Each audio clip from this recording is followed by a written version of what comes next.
A hétköznapjainkban gyakran futunk bele jogi ügyekbe, de hogy érdemes-e saját magunkként bojtárkodni, vagy egy szakértő segítségét kérjük ki, erről most Tamást kérdezem.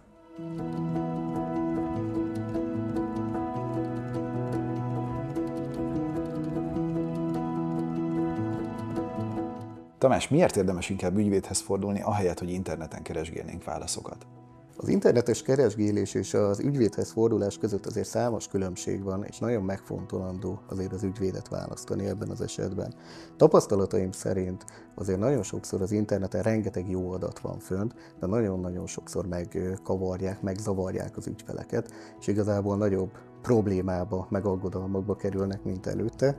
A másik, hogy minden ügyvéd szakértője az adott területnek, ami nagyon sokat számít, mire van tapasztalata abban, hogy hogyan kell ilyen ügyeket megoldani, és személyre szabottan tud az ügyfeleknek megoldásokat adni. Harmadrészről pedig kiemelném azt is, hogy nagyon fontos, hogy az ügyvéd megértesse a jogi folyamatot az ügyfelekkel. Innentől az ügyfél tudja, hogy mi fog történni, mi várható az ügyben, és tud döntést hozni. Mennyire fontos, hogy az ügyvéd és a kliense között teljes őszintesség legyen, mennyire kell nyíltnak lenni az ügyvédünkkel?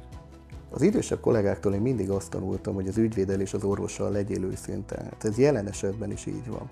Egy jó ügyvéd azt gondolom, hogy sosem tör pálcát az ügyfele feje fölött. Ebben az esetben az ügyfél meg az ügyvéd az mindig egy csapat, és azon dolgozik együtt, hogy hogyan lehet megoldani ezt az ügyet. Nem az ügyvéd oldja meg a problémát, hanem az ügyvéd együtt az ügyféllel.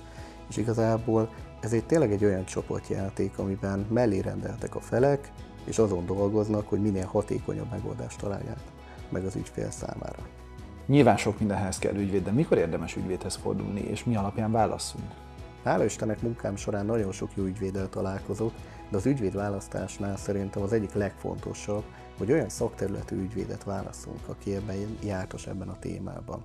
A következő azt gondolom az a szimpátia, hogy tudjunk együtt dolgozni, és meglegyen az összhang az ügyfél és az ügyvéd között. Ezt követően pedig azt gondolom, hogy utolsó sorban van a díjazás.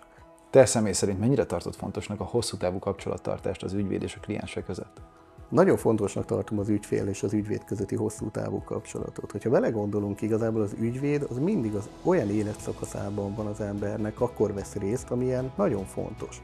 Egy cégalapítás, egy ingatlanvásárlás, egy olyan peres ügy, ami igazából ritka az emberek életében, de meghatározó. Ilyenkor nagyon-nagyon fontos, hogy legyen egy biztos pont az életedben, akihez tudsz fordulni, akivel megvan a bizalom, már hosszú távon volt más ügyed vele, akivel megbízol. A mai világban egyre több minden elérhető már online. Az ügyvédi konzultáció is ilyen dolog?